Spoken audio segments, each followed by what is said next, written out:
Hi, we're going to look at a journal spread today. I spent a lot of time on this page, probably an hour and a quarter, no, an hour and 40 minutes maybe it was. But don't worry, this video will not be that long. I'm just going to kind of tell you what I'm doing here so you can see. Um, I started out by collecting a bunch of images that I liked. My theme was something cozy and Christmassy and sort of a reflection. I've been thinking a lot about Christmases in the past, and um, I'm just right now tearing images, trying to see what looks good where, and um, and not cutting them. I'm not fussy cutting or anything. I prefer just tearing them because it's quicker and easier, and I can always paint around the edges to make the image look more seamless with the painting. So, um, so I keep getting drawn to trees, and I keep thinking about Christmas tinsel from when I was a kid, and we used to put that on the trees, hence that Christmas tree image on the right hand side. Here, I liked the design on the edges of this page, so I tore those off, saving whatever I'm not going to use. I'll use on another page, I think. But I spend a lot of time here kind of figuring out where the images are going to go. And I've got some scraps of mulberry paper, scrapbook paper. I eventually don't use this poinsettia on this page, but I was kind of trying to figure out what I wanted to do. So let's see what else we've got here. Little, dictionary pages. I think it's a French dictionary that I've torn up. What else do we have here? Oh, a used tea bag. When you're done with your tea bags, clean them out, dump all the tea out, and wash them.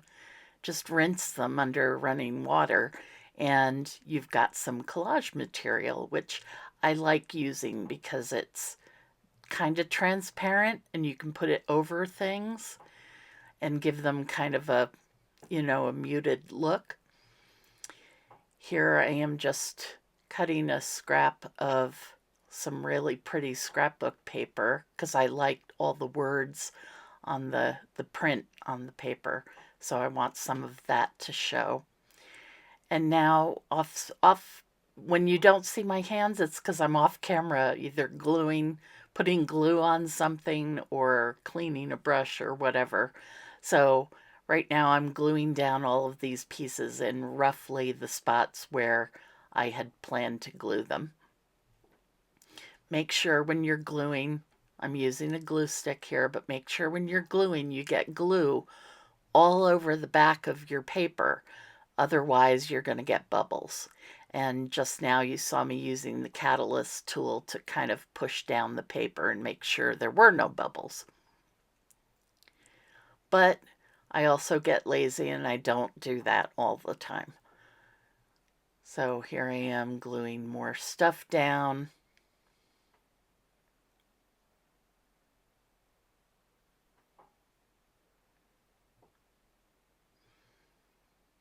I'm folding this piece of paper because there's a crease in the page. This is a 2-page spread, and these pages go in the middle of my journal.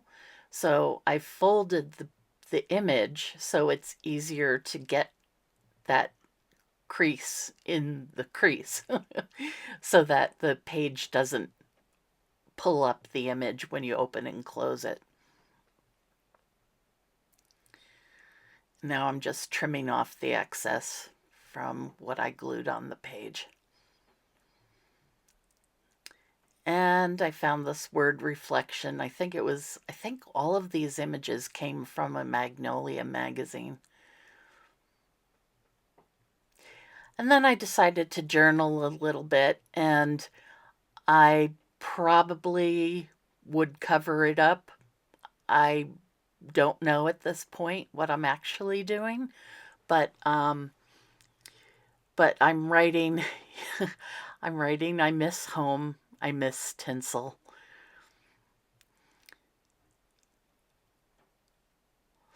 What else did I write there? I can't even see it. I have such messy handwriting lately, so I have an essential tremor, is what the doctor calls it. So when I write my and do certain fine motor skilled things, it just doesn't come out nicely anymore. But I love a good Christmas tree.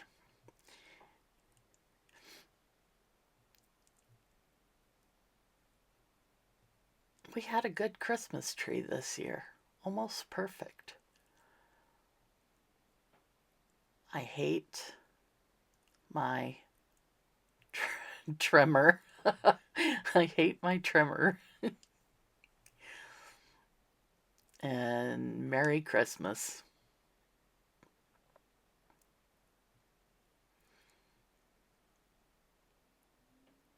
I love journaling. And, I wasn't really even thinking about much other than past Christmases while I was doing this. Oh, that's Burt's Bees hand salve. And it's really good to put on your hands before you start painting. I learned this trick from Kelly Kilmer. If you put on some kind of invisible glove, barrier cream, something like that hand salve, before you paint, it's easier to get the paint off of your hands later on. That's neutral gray, and I also squeezed out a little phthalo blue, and I am going to start painting the background on this page. And I'm trying to take the tiniest amount of the phthalo blue, but it doesn't work. I am so heavy-handed. Oh, here it is. Phthalo turquoise, excuse me. So I'm getting ahead of myself here. I tried really hard to just get a little bit of blue, but I ended up getting too much.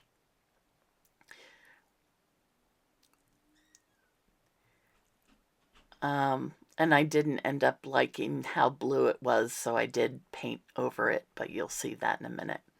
And I decided to just cover up all of my journaling. I know it's there. It doesn't matter. Sometimes you want to get something out, but you don't want people to read it later on. So this is a great technique for that. And here I am going over it with the gray.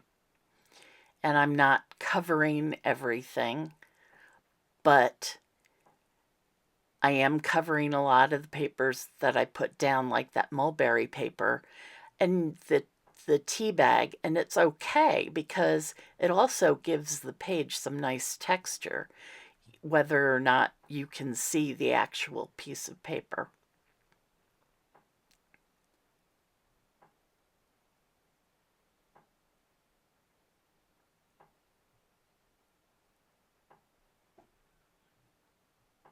I should be playing you some Christmas music.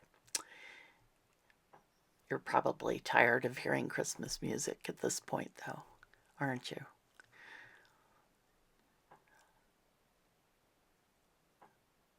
And I'm still painting. I'm just making a mess. And it's a mess I'm okay with. And I really like the gray around the little boy in the snow. I like the way that came out.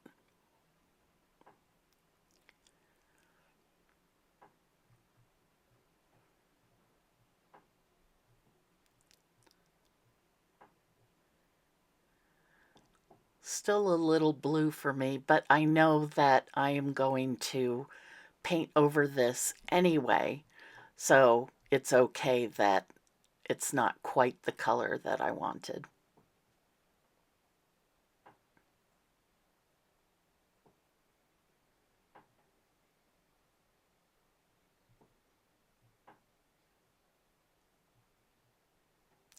And now I am making some extra ornaments on the tree to sort of bring the paint over to the right-hand side of the page without messing up the image too much, because I love that image so much.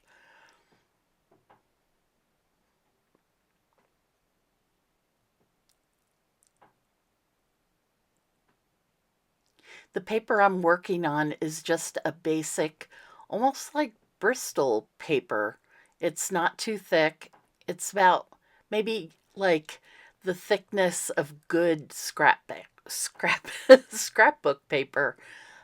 You know, like a nice brand like 49th and oh, I forget the name of it. But you know what I'm talking about, the nice heavy scrapbook paper. I've got a few greens here, greenish yellow, olive green, and permanent green light that I mixed. I ended up using mostly the greenish yellow, which is also known as green gold if you're getting the golden brand. This brand I'm using is Holbein. I am mixing together some Paynes Gray with the greenish yellow green gold, and it makes this beautiful, beautiful deep green.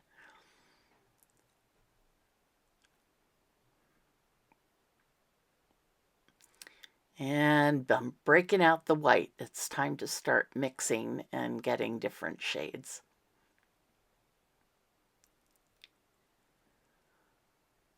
So I mixed more of that green and picked up the white as well. So I have this nice light green.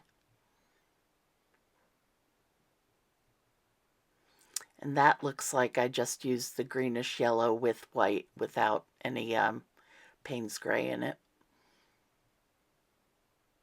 I love that color. I love how that looks.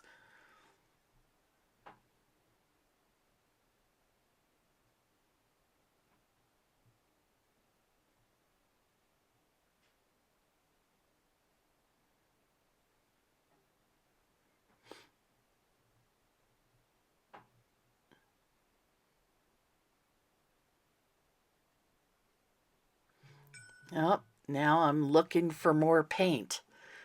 You'd think I had enough paint on my table, but I did not. So I took out the Quinacridone Gold and started going over the green. I was thinking I would just do it in little spots. And then I realized, because it's such a beautiful amberish color, that it would be like remembering, you know, having memories and they're a little bit hazy. You know, you don't remember everything necessarily in full color. And so I decided to go over everything with the quinacridone gold. And I'm using a catalyst tool to do that.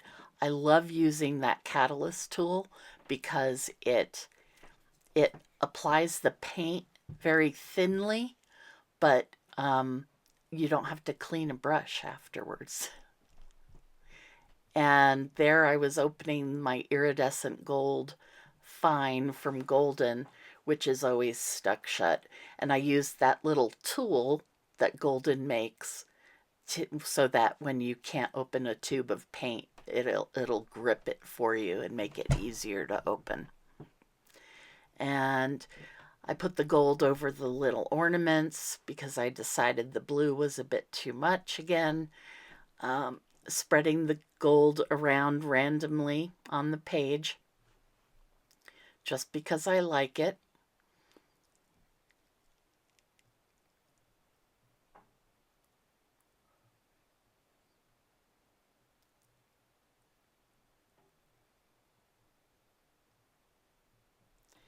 And then this is where I went a little astray.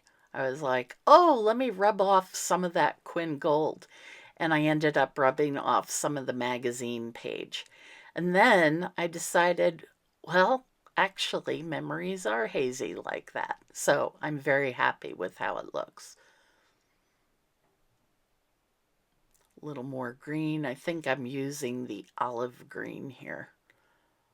I can't remember.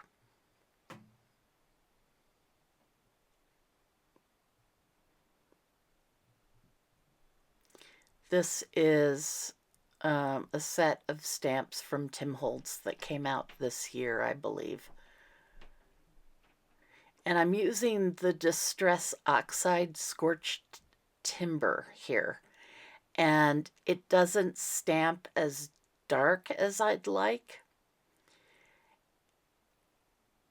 And because of the texture on the page, it also doesn't stamp like cleanly. So I sprayed it and I dabbed the ink off a little bit. I didn't like the way that was looking, so I got out my StazOn. And as we know, StazOn is magic. And it stamped really well. And I'm even okay with it not stamping the whole tree. I did have to wipe some of the paint off because the paint was coming off onto the stamp.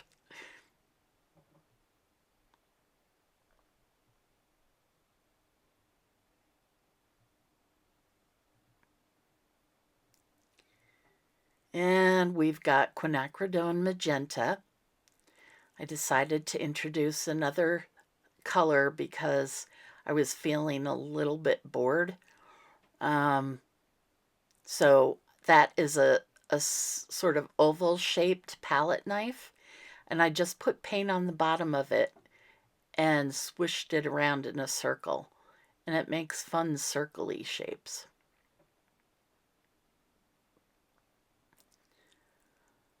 And I wanted to spread a little bit of that magenta around on the page, so I did that. And then I took my little palette knife and put just a tiny bit of Holbein's Luminous Opera on it and went over the Quin Magenta just to give it a little extra something.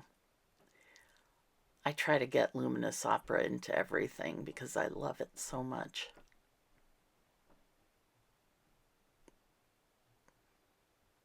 I'll put links to all of these colors and stuff in the palette knives and whatnot in the description.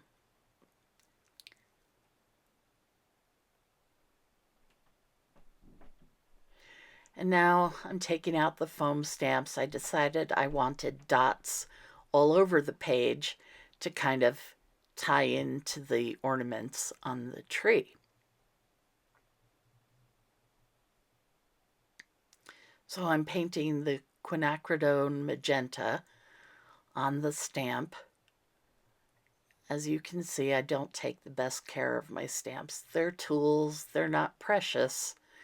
So there is paint on them from previous stampings. And I'm loving the way this is looking. So there's my Luminous Opera again. And I'm going to stamp over the circles I just stamped.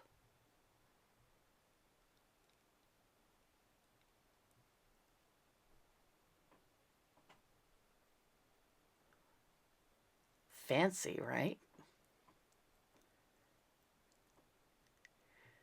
And now I've got my polka dots going.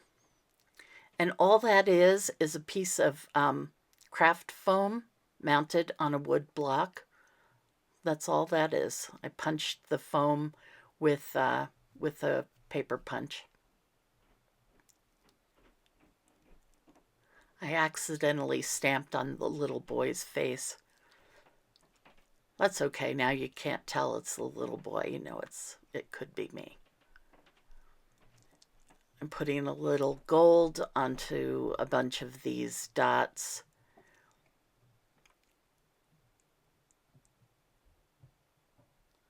Give them a little bit of shine.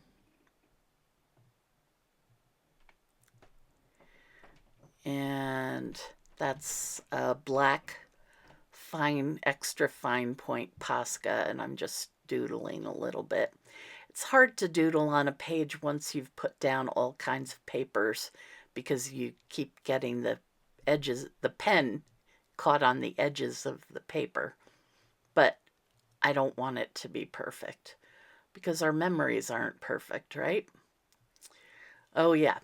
So here I'm all excited because I'm going to paint with silver, and the silver was old and no good. So I got out my silver Posca pen,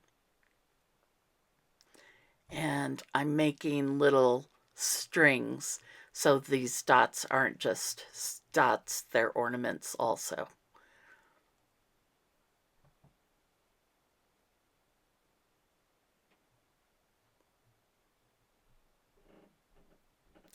Now, this is a detour.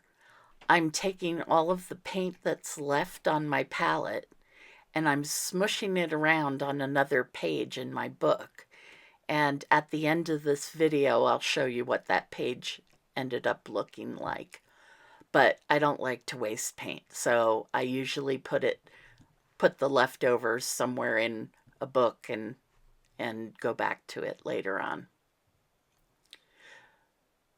So now I am writing the word reflection again, but in a different font than it is on that scrap that I glued down.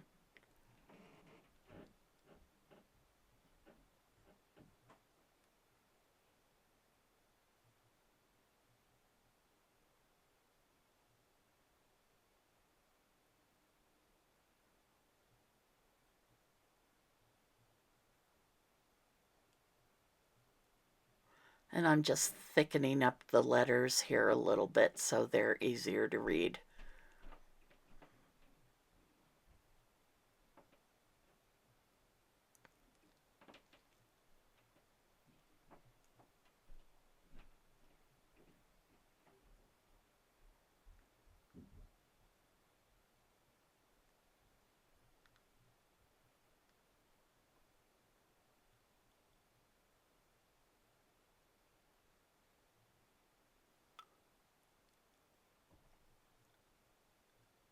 I love doing this. I love journaling. I love writing different words and in different shapes and sizes. It's very meditative. Okay, so that's not the end of the video. Here I have a final photo of what that page looks like. I wrote on it, I wrote in some of the circles of different memories I have, just a few words to, I know what they mean, I know what the memory is. And then I also wrote along the strings for the ornaments. So here is the finished page, the other one that I told you about, where it's where I put my leftover paint. And I did a little collage on it with Tim Holt's collage sheets and more of his stamps. And I may journal over the paint on the left-hand side. I haven't decided yet, but that's what I did with that leftover paint. I hope you have a very, very wonderful end of the year holidays season. And here's hoping 2025 is full of creativity and magic. Be good. Bye-bye.